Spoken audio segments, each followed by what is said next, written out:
They've got funny characters, catchy songs. Pixar is an absolute master in storytelling, and some of us like them simply for the nostalgic memory of sitting in our basement watching Tarzan on VHS tape.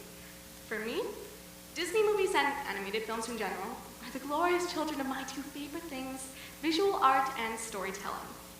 Even back in junior high, I was finding ways of bringing these two passions together by writing and illustrating children's stories, which allowed me to feed my interests by being bold and taking creative risks. I saw animated films as being like these stories in how they brought my two passions together. So when I discovered something called visual development art, I was enthralled and immediately began diving into research about this ocean of creative storytelling. You see, when creating an animated film, you are creating an entire world. This means having to build every detail, down to the way a blast of snow curls, as is seen in Disney's Frozen, to the endearing design of a robot, as is shown through Shiyun Kim's design of Baymax in Big Hero 6. It's up to these visual development artists to come up with a plethora of character, environment, prop, and costume designs, as well as various other forms of illustration and sculpture, in order to create a unifying look for the film. I realized through all my research what a crucial part this played in telling the story, and that in fact, good visual development art should tell a story in itself. Now, as an artist in any art form, you quickly learn that because art is so personal, the best way to grow as an artist is to find art and artists who inspire you, and to use their work to influence your own development. Taking this initiative takes time and work, but the results are incredibly rewarding. And when you love what you're doing, the work doesn't really feel like work. Now, I was doing all this research, but I knew that if I really wanted to get the most out of what I was learning, I would have to create something tangible, like I had with my children's stories.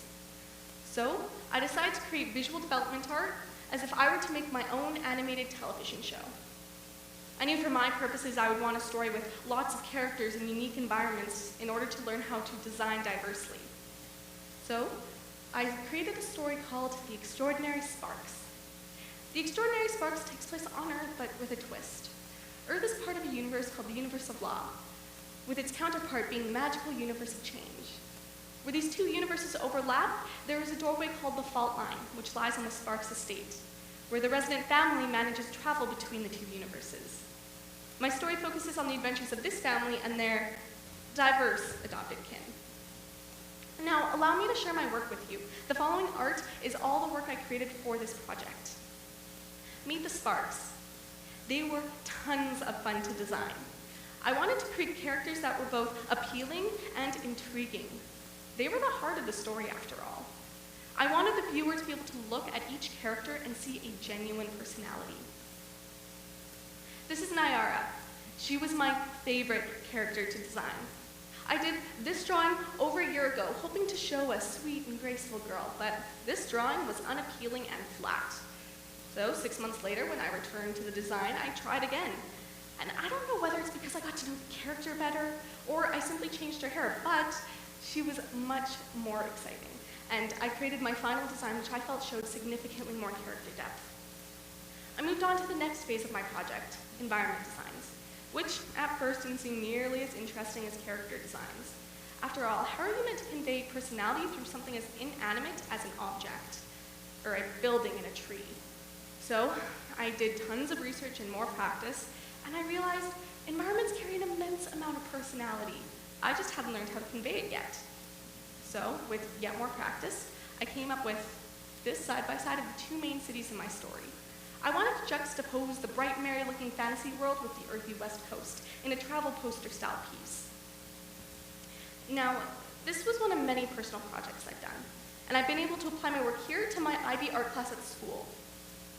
But personal projects are way more than just fun. They make you a bold learner by allowing you to take big creative risks with low stakes.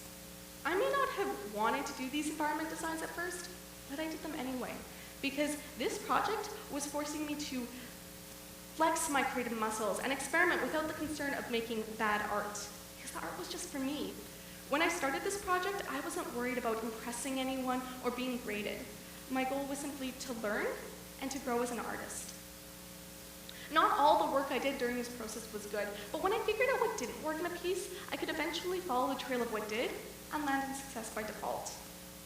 Without realizing it, I was training myself to use failure as another tool for learning, something that wasn't to be feared. By taking the initiative to investigate something I was genuinely excited about, and by developing my learning skills there, I was changing the very way I thought about learning, and it showed in all my classes. I saw myself asking more questions and taking more risks to find answers, and to extend my knowledge. Personal projects allow you to become independent and confident learners by challenging everything. You find a different kind of way of learning, and you move beyond those barriers of fear and failure and become bold in your curiosity. Now, this project isn't in any way finished, and in a way, I hope it never is, because this learning continues as long as I'm growing and curious. And I'm excited to see where this project brings me next. Personal projects come in all shapes and sizes, and whether or not there's a tangible product at the end, I ask you, how will you illustrate your passion? Where will it lead you? And how will you feed your curiosity? After all, curiosity leads us down new paths and is the power to expand our knowledge of the world. Thank you.